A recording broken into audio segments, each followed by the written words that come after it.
Greetings, ladies and gents, and welcome to the batch video for the web novel Thieves Dungeon from the website Royal Road. This video will contain chapters 2.17 to 2.20, and as always, I hope that you enjoy. Chapter 2.17 Peace. In the gardens of the city square, there was an enormous glass bowl as clear as crystal. Intricate designs ringed its lips with a breath of frost on the windowsill. Unlike the other 12, the pack's bell never rang. Or maybe it always rang. In place of a tongue, the pendulum swayed, a teardrop point drawing designs in the square of the sand beneath the bell. And always, there was a fine crystalline sound in the air, a sweet and sonorous hum. The bell sung for peace, as it always had. As long as Colton was safe, its music would fill the air with the gardens, and there rose a toilsome cypress, and there steady rows of hedges bursting with flowers. In the middle of all of Colton's turmoil, the gardens were an ornamental square of peaceful green, with a clear lake where a moss-drenched bridge crossed over the blue waters, and a faint wind rippled mazes of tiny waves across the mirror's surface. And slowly the sound of harmony faded. Even the birds seemed to pause, unsure now, lacking the bell's accompaniment to their trills and twitters. The pack's bell had gone silent. Sophie came to upside down, a throbbing star of pain pulsing out waves of nausea from the side of her head. Her face was pressing against the burlap, every needle of light that stabbed through the rough fabric an agony to her sore, sensitive eyes. Something twitched. Caught in the bag beside her, she twisted her weight round to see what. It was one of her bird golems, its wings bent and broken. Within the sack, she could barely peer through the gaps of the burlap, seeing the dark carriage cabin. It fit with the way that the world was trembling and bucking, its wheels going over the lumps in the road. No doubt they were taking a stolen carriage from the porticoes. That was what she'd do. But the gates would be blocked as soon as Caitlin found out the mage who had broadcast the order. No, they'd already have been sealed as soon as the usurper's bell rang. There would be no smuggling her out of Colton.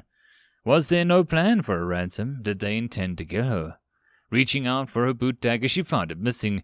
Checking for the long pin she kept fixed in her pants, she saw that it was still there, shining and sharp the length of 2 fingers. A good thrust and it would go through an eye. She curled it into her hand, a last resort and a protective talisman. No matter what had happened, she'd go down fighting. Beside her, she heard her brother. The crying was distinctive. A sob, a snort, and then his nose from overrunning. A breaking of a whimper, and then it started all over again. Safe to say that she'd been a poor big sister since she knew the sound that well. She held on, listening to the rattle of the carriage wheels. Crates whining, the dim talks of the captors. The latter she strained her hair over the first 2, but it was nothing. Just juvenile giggling over how this maid had bled, how this guard had gone pale with fear when they'd run him through. The first thing she'd learned about killing was how it brought out the cruel, petty child in people. The brute exercise of power was a primal and stupid. And yet she did love the shape of blades in her forge, to make a tool for the dumbest, most blood-drunk act. They were beautiful things. No shape save the wheel had been refined with the perfected to the same degree, given so much thought and so many iterations. She knew them all, the slender esoteric of the piercing armor, and the broad blade for cleaving flesh, the dueling blade so whip-thin that it could bend, and a parrying dagger that was clever trap for the enemy's swords. In a way, the best moments Sophie's life had been devoted to violence, but she had never killed anything herself. Somehow the thought of it made her drip with a cold sweat. The carriage was rolling to a halt, no way of knowing how many minutes had ticked by. Seized like a pack of potatoes, and a knife came tearing through the burlap, sawing her face. She came up and shoved the pin into the first eye she saw. And it was simple, her hands didn't tremble, they almost seemed to know what to do. The man was leaping over, squatting down to cut the sack open. She squirmed through the hole, and before he could react to the glimmer of steel in her fingers, she caught him behind the head with her 2 fingers, and driven the pin home with a good one. An expression of shock froze rigid and then slackened. She snatched the knife up from the fall of his fingers and turned, counting 7 men. 7 more than she could hope to fight off. But they didn't draw the swords to end her. They didn't stuff her back into the sack again. They just laughed. Big, croaking, heaving laughs and applause, clapping in their hands together, amused by her, like it didn't even matter. And she supposed that it didn't. What was one less share with the ransom with, or one less witness to her to murder? What had she done was swept the inconvenience away for them? What was the life that she'd taken worth? To them? Nothing. But her hands were still starting to shake. For a moment the hysteric laugh threatened to slip past her lips, and then she remembered Crate. His sack lay beside hers. Shivering, she split it open and hauled him out with a hair like a butterfly being roughly sucked out of a cocoon. The men paced around her like wild dogs cornering a rabbit. The body was dissolving, the skin was turning into layers of ash, a feather fine and crumbling inwards, a hole opening up above his heart and spreading outwards across his chest. Exposed within the gleaming chunk of stone, what glowed with the cracks of an angry orange hue between crags of blackened char. "Sophie, what's going on? Who are these men?" he whispered. His voice was hoarse with crying. He clung to her arm as she turned to them. "You'll be the men of Ash, then, isn't that right?" The last words left her lips sounding like a demand, but not a strange one, not an order, a desperate plea. She sounded weak. Sophie fought to control her next words that left her lips. "I thought you want nothing any more, so what do you want with me?" There it was, strength, command, almost a growl. The way she'd learned to speak to her underlings so that they'd respect and fear her. But the men just laughed again, and she saw the eighth one, hidden away in the gloom, giggling like a lunatic. He sat perched on a barrel, curled up upon himself. In his long, ragged cloak he looked like a common beggar. His face was leprous, missing features, huge scars bending the natural shape in the flesh in wicked ways. There was no nose. "We've come to free you," he spoke. His voice was beautiful, a silken string of syllables coming from a mouth full of rotten stumps, from lips bent with this way and by the silver lines and scars. "You have the right heart for it, I think. You have a devil in you." "I don't feel very free," she spat back. "It hurts a little, I won't lie," the man continued, "but once it's done you'll understand. Or you'll die. It goes one way or the other, but it's like I said. Sophie, you have a devil in you." "Him, though?" One of the underlings nodded to Crate, trying to hide behind Sophie with a dagger as if she could do anything to save him. Wouldn't be more sure about him. They tittered like a pack of hyenas. "You leave him alone. He's not part of your plan. He's just my stupid little brother. You don't need him." "Oh, but he's attuned to the dungeon beneath our feet, and that's a very precious and dear to our plan." The leader sung and snapped his fingers. "You'll understand. There's no point in talking to you while you're like this." They came for her. She slashed at her hands, stabbing them, and she drew blood. Nothing stopped them. They twisted her arms behind her back and shoved her to her knees. The man came out of the darkness, revealing the damage went beyond his face, that his entire body was mottled and red with a shiny burned flesh. He held a sword that she'd never seen before, a sword made of smoke. "May your ancestors abandon you," she cursed. "Oh, they have. They have," the man said and laughed as he swung the blade down through her throat. It passed through the flesh without cutting anything but the soul within. And suddenly she didn't care. It didn't matter to her that her brother was next, seized by the rough hands and hauled forward to face the smoke blade. That he was crying, yelling, looking desperately to her to remain knelt, still and barely breathing. The blade was rising, falling. In the gardens, people gathered around the bell, drawn by the deafening silence, waiting and hoping that the song would return. Before their horrified eyes a single note rang out, and then the pack's bell cracked in half. End of chapter. Chapter 2.18 Lord Protector. It was all done but for the mopping up. Wild men and noble lay across the ground, so black with their own blood and nobody could tell the difference. The swordsmen that she had saved were kneeling down to hug 2 children, no more than 12, taking care not to dirty them with the stains of red. Carl Lagrath and his homunculus stood to the side, studying her. Hayfree herself hadn't escaped the chaos unharmed. She was slumped in the commandeered chair. A tablecloth had been fashioned into a rough robe that she could release her frames and be treated by a healer. Her hand dangled limply, the doctor pressing salves into the wound to lift her shoulder blade apart. Everything hurt. The universe was raw and painful, and every moment of it was serving through her lungs like a jagged glass. Avery, the sound of Melvin's voice went through her skull like a nail. He, of all people, was pushing through the crowd, babbling, "There's a man! Attuned, he came out of the tower. They took him a prisoner. They won't let me talk to him." It took for a second to blink through the fog, realizing what he was saying. "Cathara!" Avery pulled away from the healer and stormed towards the woman with her guards. "The man you took captive, where is he?" "Oh, he'll be executed by now," Cathara purred out, triumph in her eyes. That alone was enough to confirm everything to Avery. She didn't waste words threatening the old witch. She moved to storm out, feeling like her stomach might overturn in every step, heading for the courtyard. If she were too late, God damn the city!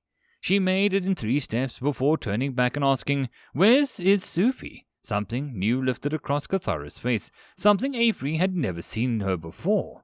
Genuine fear. It was as satisfying as cold, pure water, but how her life would be simpler if it was a freak was dead. "We don't know," Cathara answered, every syllable bitter. Trevelyan was on his way out, one small stop to seize a hold of everything not nailed down, and he was gone. The silver mist surrounding him was slowly dissipating, pouring back into the watch clutched in his hand. He vaulted through the courtyard, where the old guard's body was still bleeding, where it lay slumped against the wall, pausing to lift the man's sword before glancing between the 2 doors out. One of those doors the men of Ash had come from, one they had left by, and by Trevelyan's calculations, that meant one way took him away from the danger, and the other was no way worth considering. That was the logic that led him to nearly running into Avery, a gorgeous, dark-haired woman in a torn tablecloth of a dress. He was busy being properly stunned by the sight of her calves emerging from beneath a rather short hem, with a toadish, sour-faced man came around the corner behind her. "Ah, but there's always a boyfriend trying to spoil things, isn't there?" He thought bitterly and smiled more as a brackish smile, flipping his hat off of his head in a low bow. "Hello, my dear lady." "That's him," the toad shouted. Crap! What had he done this time? "Don't move," the woman commanded, a spark of flame curling around her fingers as she snapped them. It was a very good way to make herself heard. She reached out, seizing his chin, and made him meet her gaze. "What is your attunement?" "I don't." He changes shapes. The boyfriend volunteered. Both Trevelyan and the woman glared at him. But he knew who she was now. A woman who commanded fire could only be the famous girl leader, the one with the notorious atrocious temper. Then this little crap had the symbol of the Institute of the Magi's High Mage. Somehow. "I changed shapes," he admitted, sour. "Good. And where did you get this attunement?" she demanded. The intense way that she stared at him, weighing him, were beginning to make Trevelyan more worried than flattered. It was hard to lose herself in the emerald gaze when those eyes were full of such terrifying fire. I'm afraid I cannot say. My beautiful jewel." She slapped him, and that was the way this usually went. But my, she was strong. Trevelyan's head snapped out, and the imprint of her hand stinging his cheek. "Never lie to me again," she hissed into his ear, grabbing him by the neck this time. "Tell me you won that attunement from the dungeon beneath our feet, and I will give you a seat at the table that runs the city. Or you can try testing my patience." Gods, but what kind of situation was this? He felt more inclined to assume that she was mad and really about to offer him a city on the platter. But either way, there was a clear, right answer, an answer that would keep him from being turned into charcoal shadows. Really, would he be breaking his promise to protect the dungeon's interests, to let this one little secret slip? Gods, and if she did make him one of the city's rulers, wouldn't that just be a plum position to help the dungeon from? But it was one thing to convince himself. He could convince himself of anything. The question was, would the contract let him speak? "I did." He was surprised when the words left his lips. He'd been half expecting her to demand a contract to choke him first. Yes, I did." "And you can negotiate with the dungeon on our behalf?" "Why, yes, I can. Very good friends, me and the dungeon. We see eye to eye. Gem, yes, have I introduced myself?" Carefully extricating himself from her grasp, he stepped back and returned his hat to his head. "Trevelyan Arbiter, for all your negotiating needs." "You'll do," she said, like so many before her. My eyes saw everything. Sufi's kidnapping by the Ashmen, witnessed by the rat clinging to the carriage axle, Trevelyan's encounter with Avery, seen by a pair of ratty eyes on the balcony above. Dozens swarmed through the overturned banquet tables and bloody aftermath of the party. We saw the terrified maids sent to sweep away the blood as the rich and noble were herded away from such an unsightly things. Tonight was a triumph of my rats, and oddly, of Trevelyan. However, he'd become entwined with a strange tale. He'd somehow re-emerged as one of its protagonists. As the party-goers were shuffled into the feasting hall, he stood at the head of a long table, dressed now in fine clothes purloined from the nearby wardrobe. A jacket of yellow silk and high calfskin boots, a white wig and a dusting of rouge on his cheeks. He looked so utterly ridiculous that he could only have been rich. It was unimaginable that a poor man would have such bad taste. It was Avery who spoke first. "Ladies and gentlemen, Sophie Halfhand has disappeared. We do not know if she still lives." The gasp ran out through the crowd was a polite fiction. All of them knew already, and half of them were taking bets. But we have found a suitable replacement for the position of Lord Protector. A brave adventurer who has conquered the dungeon and realized attunement. Allow me to present myself. He stepped forward from the neat little swish of his long jacket, posing in front of them all. It was his moment of shining pompously. "I am Trevelyan Arbiter, a man of the world. But Colton is a special city near my heart. I consider myself home here. Nowhere else will you find such a motley assortment of people. Nowhere in the continent do such odd specimens rub shoulders. Do we have to deal with the dwarves and mer and human criminals and nobles, drunks and prophets? And what do? We make money." He thrust his finger into the air. "We don't care where they come from. We don't care what they were going. We care that they're here now, and we can sell them something. Not a person in this room is poor, because we all know that one truth. We take every moment as a blessing and a chance to turn a profit. That spirit, and this catastrophizing, the wailing and gnashing of teeth over the dungeon under our feet, isn't that forgoing who we are? Dungeon or no, for us right-thinking people, it's just another chance to spin nothing into gold. I've met the dungeon spirit, and I can tell you, it has things it wants, things we can sell it, things even that aren't worth as much to us. Why, for every little cost, I can guarantee we establish good relations with the dungeon. All we'll have to do is feed it with few criminals. This goss was very real. Yes, feed it. Throw the pickpockets and such down, let it handle them for us. And in exchange, we say, ask it to open up a hunting range and let our brave adventurers poach a few creatures now and then. Think of what Colton will become with a steady source of mana-rich meat, fruit that extends the natural lifespan, and trees that grow gold and jewels." His fist slammed on the table. "We'd be fools, to treat this as a disaster, when there's a gold vein beneath our feet." I could have grimaced. He was making quite a list of promises for me, but still, the thought of a steady source of souls and mana had me metaphorically drooling. Open up a hunting ground? I could do that, yes. I could definitely feed them a little if they fed me a lot. End of chapter. Chapter 2.19. A Fine Mess. Trees. I wasn't done with trees. With a field of lament, the first sight of the invaders would be the weeping soul faces of the dead oaks that leaned crooked from the grey fields. The flesh, like vines, would start as cracks of brilliant red and the world of absolute grey, and grow to overtake the landscape as intruders proceeded on, wriggling across the ground like a varicose vein. Bound beneath the scarlet kudzu, the trees in the sixth island looked almost like enormous hearts. Bundles of ethereal tissue pulsating with the slow, rhythmic pulsations.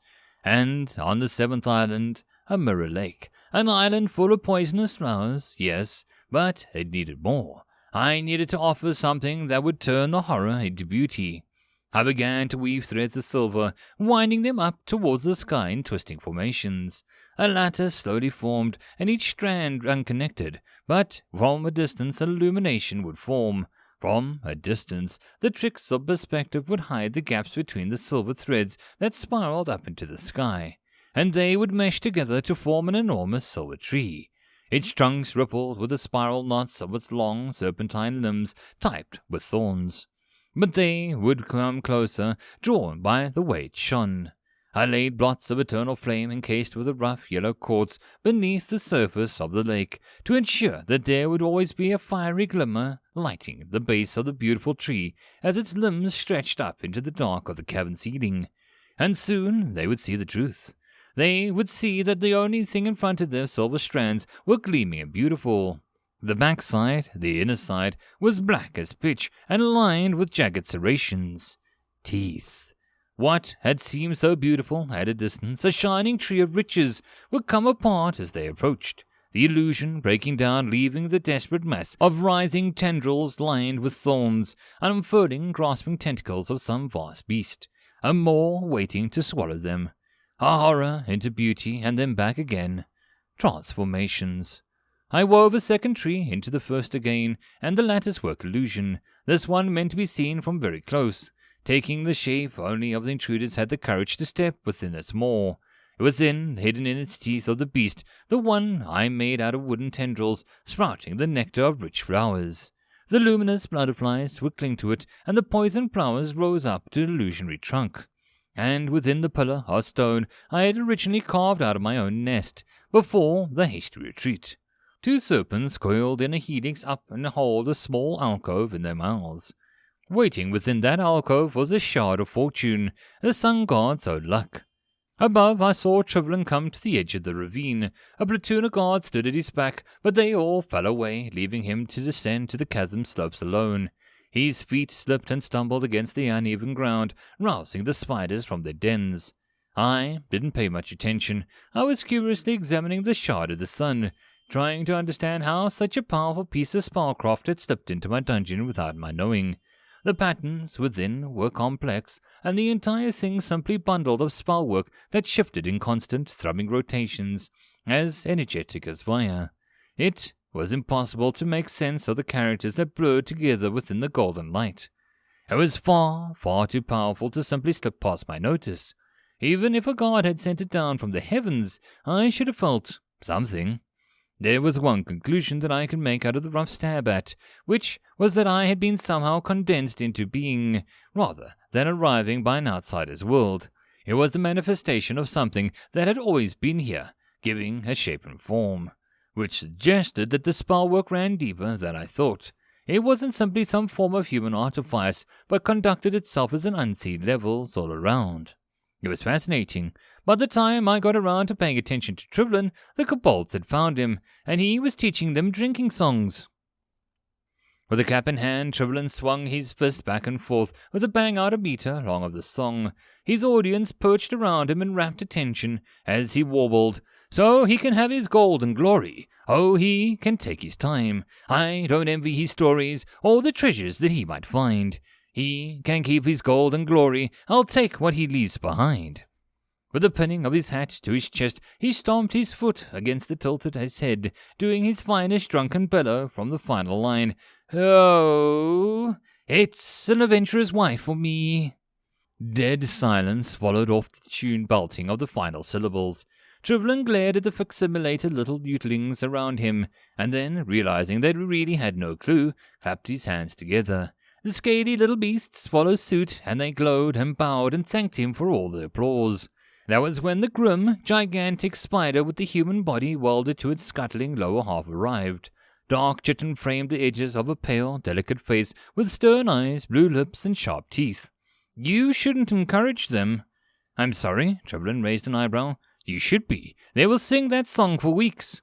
Cute little buggers, though." He patted one atop the head, giving the scaly muzzle an affectionate tweak. He snapped at him, hastily drawing his fingers back. Trevelyan followed as the strange spider thing gestured for him too. It led him upwards, the common spiders with their darkly glittering suits of armor falling back, like courtiers waiting on their king. "I've heard that you've become a Lord Protector of Oculturn. Frankly, I need protection." He had come to understand his position thus. Sufi had made a deal with the dungeon, and Avery had offered the city the first who could bind it to the contract. Paying up on this deal, however, was not particularly interesting to her. Enter Trevelyan, her escape clause. His deal with the dungeon was close enough to the terms of the wager to be hastily pushed into the waiting position of Lord Protector. Being a human and a man helped. Or helped, as it were. considering the likely end of his tenure was a knife in the back, and his rule was almost certainly going to be limited to giving a few speeches and signing many, many tricky bits of paper. Trevelyan felt that he had been helped right into the jaws of a beast. "You have made promises on the dungeon's behalf," the spider said. Its tone was dark beyond disapproval. "Well, I didn't mean anything by them. I never do." Trevelyan grinned brightly, comfortably in his own territory of trying to justify his own lies. "But you have to promise them something. They're jackals. Timid as a mouse if you feed them, but oh, once they get hungry and start seeing how there's more of them than there are of you." He paused as he was led through the glass doorway to the gardens and stared at the massive breach in the ceiling. Golden sunlight fell shivering down the sensitive mushrooms beneath. "That, he finally said, "is an excellent example." Trevelyan stood in the room of glittering glass, trying not to lose himself in the infinite reflections bouncing from one wall to the next, down and down into an endlessly recurring loop of tiny Trevelyans staring back at him. He shook himself free. Words were forming in the glass, written in frost. "Hunting grounds can be arranged. I want no less than 20 souls a month." 20 is a bit high, Trevelyan began, but Kobachan laid his hand on the man's shoulder. He couldn't help but notice that every finger on this maw was less a blade. 20, he repeated. "I can do that." What did it matter to him? He intended to be gone by the time they ran out of murders, assaultists, and real lowlives. By the time they started feeding innocent people down into the dark, and they would, in the end, he intended to be long gone. "But you have to help me. I can't be Lord Protector. Gods, can you imagine me donning on a pair of spectacles, poring over paperwork by candlelight, signing decrees and orders and, proclamations? Yes. No, for God's sake. I've been in and out of prison cells my whole month, and look." He lifted up a considerable paunch and let it fall, the wobbling effect. "Soft living will be the death of me. A week of living the high life and I won't be fitting through doors." That was what Trevelyan feared the most. That someday he'd pause just for a moment and not be able to get moving again, and that he'd stop to idly enjoy the world and find a spark had gone out of him. It wasn't that soft living didn't agree with him. It agreed with him too much, and threatened to put him down into a small and mediocre life if he ever let it catch up to him. 1 month, he said. 1 month. I'll make sure the city comes to your doorstep begging for favors. I'll arrange everything for you. But at the end of the month, you help me escape. It can be arranged. I have a ship for you." "A ship?" Trevelyan felt his fortunes turning. "A ship and a crew." "There's one condition," the spider whispered in his ear. "Sufi must die."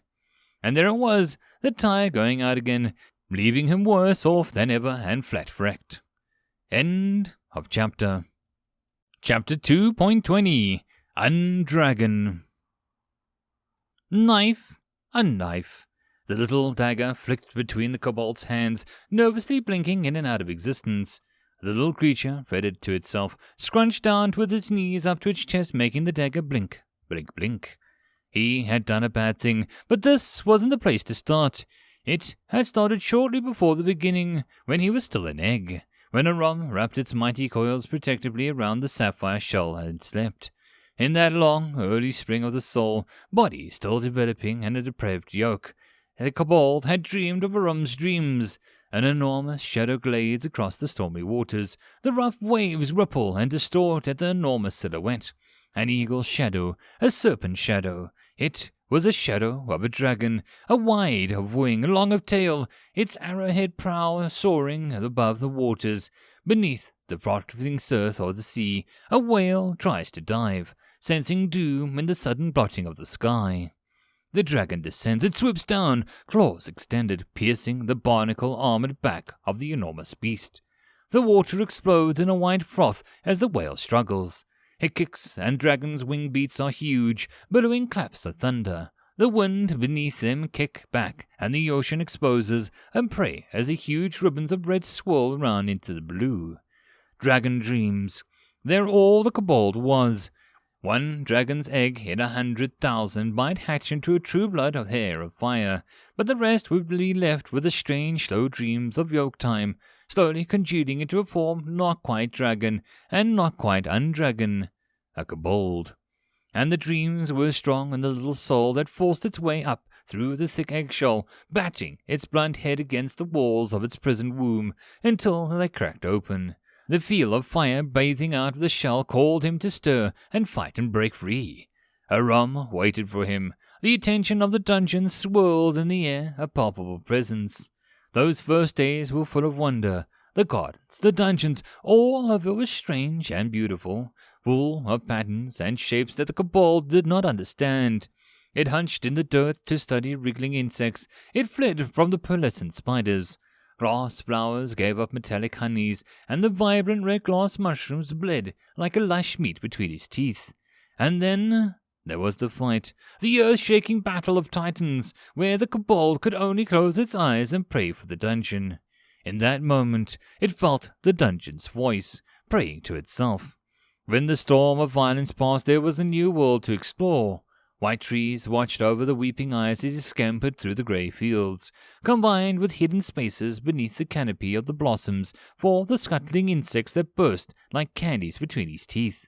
Soon there were other kobolds, and they were strange to him at first. They had been born without an egg, without dragon dreams. Having been made all together, they formed a tight circle to which he was an outsider. But he was the biggest, the strongest, the oldest. If he was not the one of them, at least he was their leader, their eldest brother. They wrestled, chased, explored. They swam in a rum's feeding trough, chasing after the silver fish. In the rare times that they crept up to the great stairwell, they ran circles around the great arachne, hooting and making noises, trying to make the solemn spider crack a smile. On the day of the trouble happened, they had found the newcomer, a fat, funny creature called a human, a kind of sun-browned blob with a shiny head, who sung back to them, swinging its hat and stomping its tune. By the time the arachne arrived, it was too late. They'd taken the verse and sung it into their own nonsense babble, the human tongue too strange and harsh for them to form the words right. They scampered away, piping up gleefully from the distance with snatches of a child's song.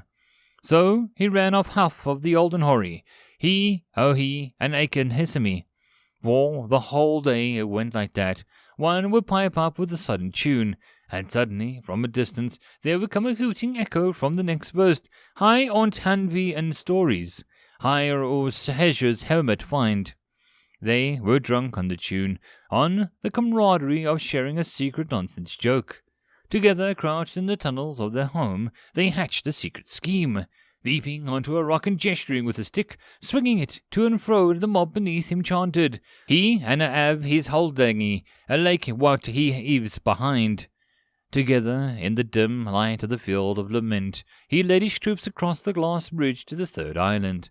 They snuck on all fours. Green-scaled snakes slithered through the grass, giggling as they approached the layers of the enormous stone spinner spiders. Bundling tight in the webs of pale, crumbling stone were the corpses of giant butterflies, wandering serpents, and anything that rapturous spiders could catch in the bind. And they knew a secret. The piper had learned it, playing his crude flute in the stone behemoths. They began to sway and rock, caught in the admittedly simple rhythm, lifting onto their hind legs and rising up their forearms into the air to shift back and forth in slow, silent reveries of sound. They were musical. Now the kobolds began to sing, not the coarse, rude song that they'd learned from the man, but the other song, the dragon song, the deep and sibilant rhythm that came hissing up from their hearts. Their whispers in the grass, their piper began to bleat and peep along, until the grey boulders unfurled their arms and swayed. That was when the 7 of them hurried forward, leaving the piper to continue his tune and keep the spiders transfixed by the song.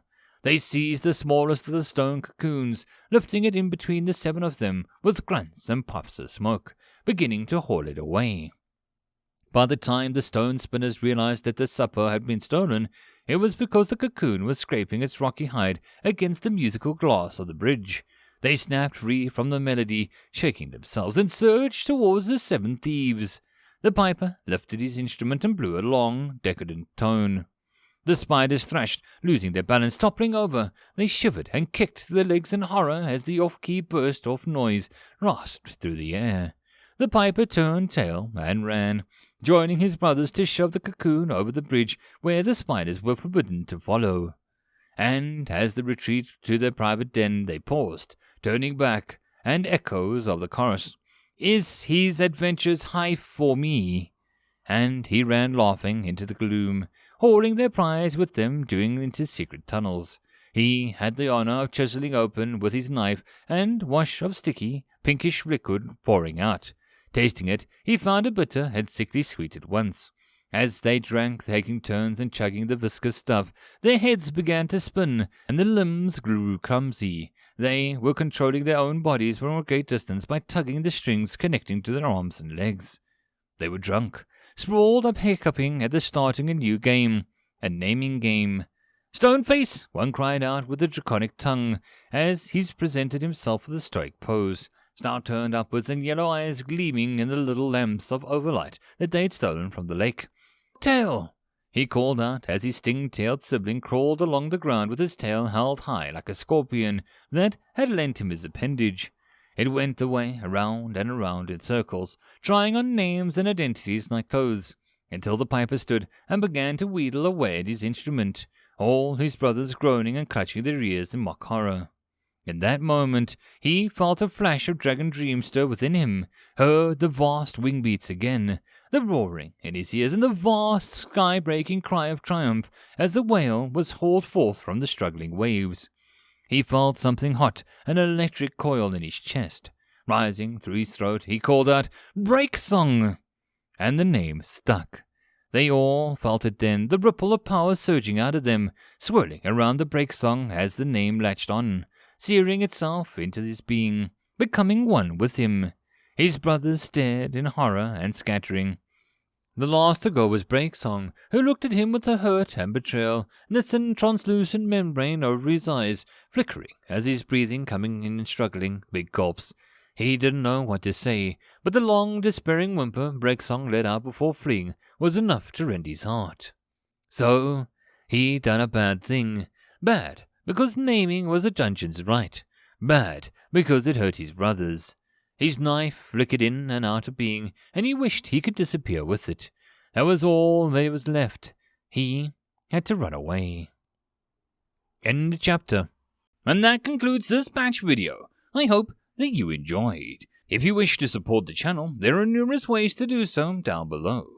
Until next time, I hope that you all have a good one. And I'll see you all in the next video. Cheers.